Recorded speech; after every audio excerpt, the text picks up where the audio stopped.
Ating talakayan mga kuya, anong mangyayari sa ating kamatayan, no?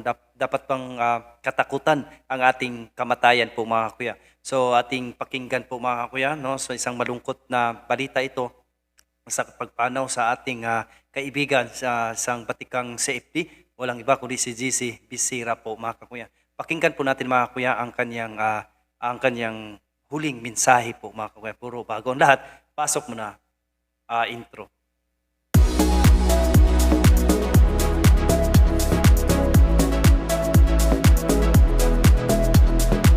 So pakinggan muna natin po mga kakuya ang kanyang huling mensahe po mga kakuya.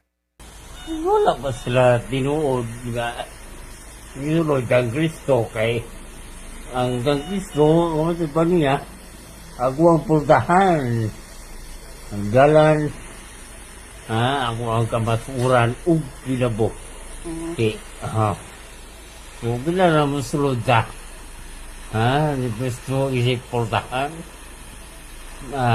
kinabuhi Napakinggan niyo po mga kakuya, no? Sabi niya, huwag daw talaga dapat nating katakutan ang kamatayan, no? Talagang yan po ang huling habilin niya po mga kakuya, no? Ilang huling mensahe niya mga kakuya, talagang sa kanyang panalita po mga kakuya, handang-handa na po siya po mga kakuya na sa kanyang pagpanaw, no? So ano bang basihan natin dito mga kakuya na talagang dapat bang katakutan ang kamatayan o ano ang sabi din ng mga church father dito po mga kakuya, no? So ang una, ang kamatayan ay bahagi ng buhay. Ayon sa Hebreo 9 verse 27, itinakda sa mga tao na minsang mamatay at pagkatapos nito ay ang paghuhukom. Ang kamatayan ay hindi katapusan kundi isang daan patungo sa buhay na walang hanggan. So ayan po yan sa Hebreo 9 verse 27 po mga kakuya. Dagdagan pa natin dito sa ikalawa, may buhay na pagkatapos ng kamatayan. Tinuturo ng simbahan na pagkatapos ng kamatayan, ang kaluluwa ay haharap sa Diyos para sa partikular na paghuhukom. Ang nagpakabanal ay makapasok sa langit. Ang kailangang dalisayin ay daraan sa purgatorio at ang tumatalikod sa Diyos ay mapupunta sa impyerno po mga kakuya. Ikatlo, ang pag-asa sa muling pagkabuhay sa Jesus mismo ay namatay at muling nabuhay na siyang nagbibigay ng pag-asa sa lahat ng mga Kristiyano. Sinabi niya sa Juan 11 verse 25, ako ang muling pagkabuhay at ang buhay, ang sumasampalataya sa akin kahit siya ay mamatay ay mabubuhay. Napakaganda, ayon po yan sa Juan 11 verse 25 po mga kakuya. Ang pangapat, ang pagpahalaga sa paghahanda, no? So tinuturuan tayo ni Kristo kung paano maghahanda po mga kakuya. Sa Matthew 24 verse 44, sinabi ni Jesus, kaya't maging handa kayo sapagkat darating ang anak ng tao sa oras na hindi ninyo inaasahan. Hindi dapat katakutan ang kamatayan, kundi dapat itong paghandaan sa pamagitan ng panalangin, pagsisisi, pagtanggap ng mga sakramento at paggawa ng mabuti. No? So ang panglima, ang awa ng Diyos. Ang Diyos ay maawain at laging handang patawarin ang mga nagsisi. Kaya't hindi dapat matakot ang isang taong may matibay na pananampalataya at pagsikap na mamuhay ayon sa kalooban ng Diyos po mga kakuya. Ano ang conclusion dito po mga kakuya? Hindi dapat katakutan ang kamatayan, kundi dapat itong harapin na may pananampalataya, pag-asa at pagmamahal sa Diyos. Ang mahalaga ay ang ating paghahanda sa pamagitan ng isang banal na pamumuhay. So dito talagang ito ang dapat nating gawin talaga po mga kuya. Paghandaan natin na lalo na po hindi lang physical kundi about sa ating spiritual life po mga kuya. So anong sabi dito sa ating mga church father po mga kuya? Una, si San Agustin, no, si Saint Augustine of Hippo. Itinuturo niya na ang kamatayan ay bunga ng kasalanan, ngunit nagtagumpay na si Kristo. Sinabi niya, ang kamatayan ay hindi dapat katakutan ng taong nananalig kay Kristo sapagkat ito ay daan patungo sa tunay na buhay. No, ayon po yan sa Confession Book of Feeds 9 chapter 10.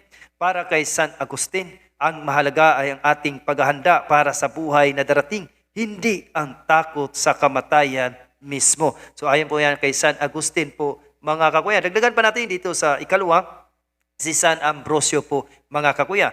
No, si Saint Ambrose of Milan, itinuturo niya na ang kamatayan ay isang pahinga mula sa mga pagsubok sa buhay at ang isang pagsubok sa walang hanggang kapayapaan ng Diyos. Sinabi niya, Huwag tayong matakot sa kamatayan, sa halip paghandaan natin ito upang ang ating pag-alis mula sa mundong ito, tayo ay tanggapin ni Kristo. No? So ayon po yan kay San Ambrosio, no? Saint Ambrose of Milan. Ang ikatlo po mga kuya, si San Juan Crisostomo. No, ito po ang ating binigyan diin niya na ang tunay na dapat katakutan ay hindi ang kamatayan ng katawan, kundi ang kamatayang espiritual.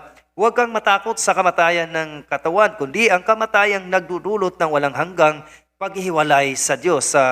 Sulat niya sa Homilies of Matthew, Homily 32 po mga kakuya. So ang pang-apat po mga kuya, si San Eranio ng Layon, no?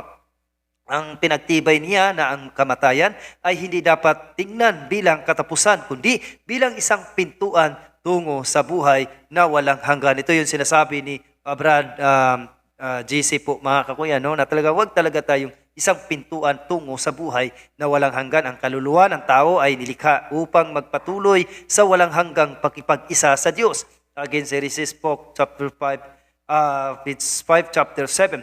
No, ayon po, ang panglima, no, si San Cipriano, no, Saint Cyprian of Carthage, no, ipinangaral niya na ang Kristiyano ay dapat magalak sa kamatayan sapagkat ito ay isang pagbabalik sa Diyos. Bakit tayo matakot sa kamatayan kung ito ang pintuan ng buhay na walang hanggan, no? So on the morality of its 13 po mga kakuya. So conclusion, ayon sa mga Church Father, ang kamatayan ay hindi isang bagay na dapat katakutan, kundi isang dapat paghandaan at pagnilayan ng may pananampalataya. Ang mahalaga ay mamuhay tayo ng matuwid at maging laging handa upang sa ating pagpanaw makamit natin ang pangakong buhay na walang hanggan kasama ang Diyos po mga kakuya. So therefore po mga kakuya na talagang ayon po tama talagang turo ng ating inang simbahan na huwag tayong matakot sa kamatayan, bagkus ito ay paghahandaan po natin po mga kakuya, no? So huwag tayong matakot sa ating pisikal na ating kamatayan, kundi ang katakutan natin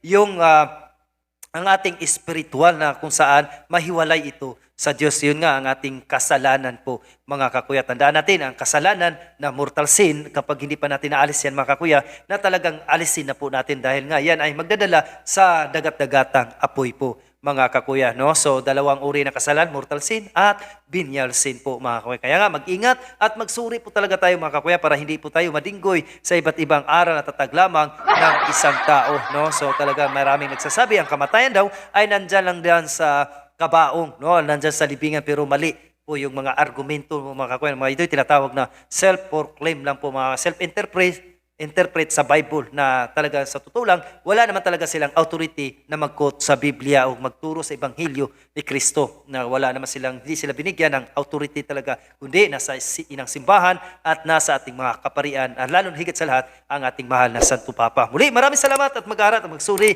para hindi po tayo madinggoy sa iba't ibang aral at tatag lamang ng isang tao. Tandaan natin sa Oseas 4 verse 6, my people are destroyed for lack of knowledge, no? Tandaan natin, confession, cares, confession, adoration, rosary, Eucharist, and sacramentals po mga kakuya. Yan po ang tamang paghahanda at pagnilay-nilay sa ating about spiritual po mga kakuya, no? So muli, maraming salamat at ingat po tayo palagi.